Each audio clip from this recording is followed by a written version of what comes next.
तकाल बा भाई लोग इंडिया गेट देखब।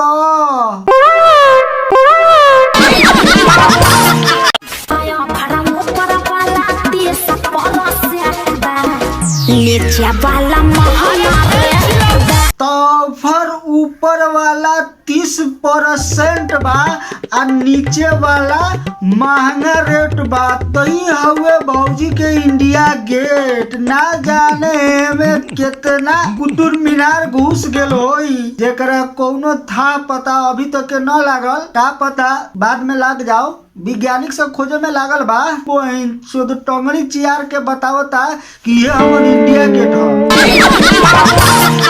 नीचे वाला तो सारे हाय कौन डांस और सरवा नायका डांस निकलो लागा बुझाता अब ये स्टेडवा में छेद कर दी।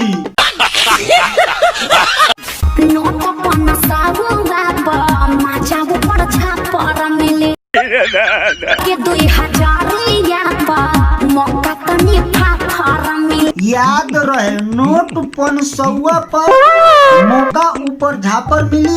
जब 2000 दे दीजिएगा ना तब पूरा फाफर मिली। मतलब कि 2000 में भौजी दे देगी के 2000 या पर मौका तनी फाफर मिले। इंडिया गेट जैसन फैली सामान के 2000 रेट है। तो जरा सोचिए कि अगर सटा सामान हो तो कितना रेट होना चाहिए। नोट पन्ना साबुआ पर मजा नोट 500 पर देखो तारा भाई लोग के हिसाब से है हितवा चुटिया में ओकरा 500 कोचता बुझाता कि सारा बा ई पूरा पैसा वही में घुसिया दी। सौदला जवाब वाला हो दुनो तोहरा बुफरा लागता।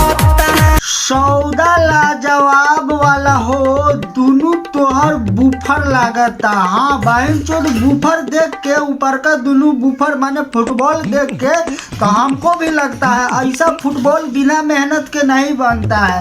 जब तक ऐसा फुटबॉल पर 20-25 आदमी का हाथ पड़ते पड़ते और उसको मसल के बड़ा नहीं किया जाए जब तक कि फुटबॉल बढ़ने का चीज नहीं है। इस पर बहुत हाथ का मेहरबानी है सप्लाई किया गया हुआ है तब जाके बहुत मेहनत से इतना बड़का फुटबॉल बना है। अरे बाप इतनी सुंदर हूँ मैं क्या करूँ। इतनी सुंदर हूँ तो मैं क्या करूँ। माँ चुदा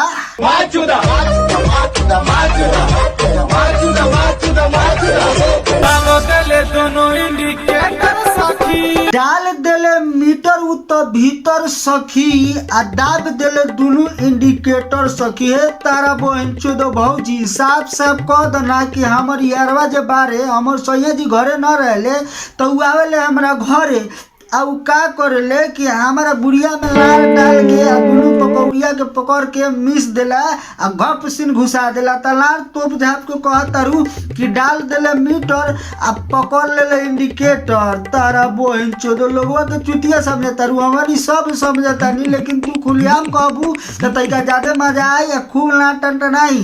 तुम्हारे सटा सट हमर धके सखी धके कमरिया उ भीतरी घुसावेले आ कहेले रानी अब कर बर्दाश्त हो। हाँ तो ठीक है तो कहेले बोरा बोइन चोदो जब तू ओकरा से फसल बारू घरे बोलवा के करवाव तारू तो बर्दाश्त तो कर ही के ना होई। जब तोरा बर्दाश्त न करे के बा तो तू बोलवावे लो काहे खाती। तेरा बोइन चोदो करवाइबो करबू आ कहबू कि हमरा दुखातो बा बर्दाश्त करे के होई कि ना।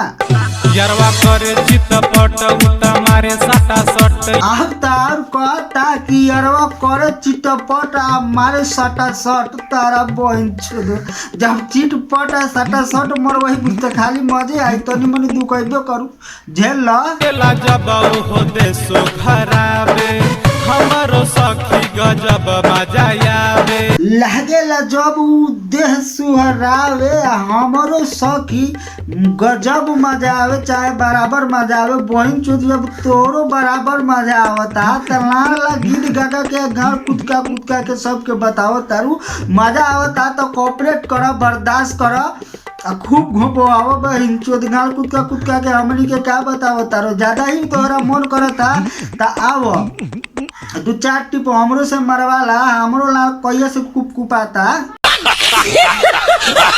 आज की वीडियो पे समाप्त करता नहीं। आई होप कि वीडियो आप लोग को पसंद आ गया। अगर वीडियो पसंद आयल हो तो वीडियो के लाइक करिए, हमारे चैनल के सब्सक्राइब करके घंटा बजा दी ताकि कोनो वीडियो डालम तो आप तो पहुंची सबसे पहले। Thank you.